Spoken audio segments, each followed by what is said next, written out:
dun sa inyo na nagtataka bakit ako inaaraw-araw ni Senator Lacson, di ba nasabi ko na kasi nabuko sila eh. So, kasi kung susundan nyo, hukayin nyo yung ibang mga video at mga statement ni Senator Lacson, dumating ang point, siya na yung sumasagot eh. Siya na nag-i-interpret ko ano sinabi ng mga witness. Siya na nagsasabing, etong witness na to, okay, eto hindi. Eto credible, eto hindi. Kinausap daw niya si Yusek Bernardo. Nag-deliver daw, pero hindi sa Malacanang o hindi sa mga taga Malacanang. Kung hindi, or hindi sa First Family, pero dito dineliver sa mga opisyal na to. And then ayaw niya patawag yung mga opisyal na yan. So, kahit na po yung mga investigador sa PNP na 6 months pa lang nag-training, nag-uumpisa na, may simple yan na kung paano mo susundan yung ebidensya. Diba? So, napakaraming leads. So, ang question lang, gagawin natin ba to o hindi? O, bakit ko to inuugnay sa impartial hearing? Kasi, kung ang gusto ng administrasyon, kalimutan muna natin lahat ng ibang corruption, impeachment muna kasi importante to. Then that's selective justice, di ba? Then that's discriminating, meaning any other corruption okay na lang sa atin? Basta dito na lang? Kasi why? So, I mean, I won't go into the reasons, obvious naman, di ba? So, we have the rest of this week, we have next week. Why not call a Blue Ribbon hearing? Why not ask both the administration and the opposition sinong gusto niyong witnesses? Nung araw, ganun eh. Naging chairman ako ng Blue Ribbon Committee. Kahit sinong member na magsabing, sir, can we call ganyan?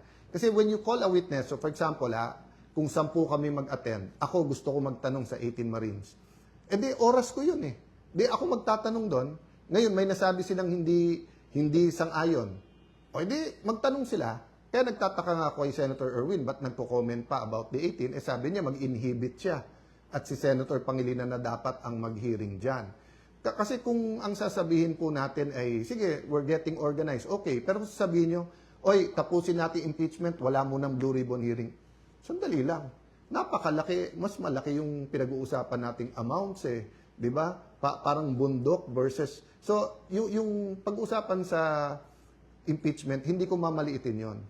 Pero kung ano man ang pag-uusapan natin sa corruption compared sa impeachment, it is at the very least as important. But in terms of volume of the money lost, napakalayo.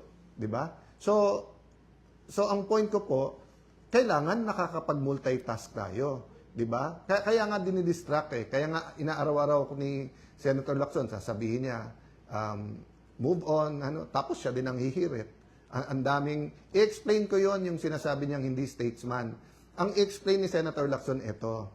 Kasi ako, 2007, naging chairman ako ng Blue Ribbon Committee. Before that, 3 terms akong congressman. So, although nung congressman ako, nababantayan ko lang yung Blue Ribbon Committee, pero hindi naman ako nakapag-participate. But from 2007 until recently, nababantayan ko at active ako dyan. Halos lahat ng naging chairman dyan, sinusundan ng ebidensya. Halos lahat ng naging chairman dyan sa Blue Ribbon Committee. May reklamo ka man, hindi nila sasabihin committee de absuelto or iwa-whitewash, di ba? Pero during the time of Senator Lacson, kaisa-isa siyang chairman na obvious, dinidetermine ang direction ng committee. Siya na nagtuturo kung sinong guilty o hindi. Pati papunta sa DOJ, papunta sa ombudsman, di ba? Parang nagpapasahan. So, very, very clear yon, di ba? So, kung gusto niyo ng pampaputi, punta kayo kay Senator Lacson kasi magaling mag-whitewash. Baka may may pampaputi, di ba?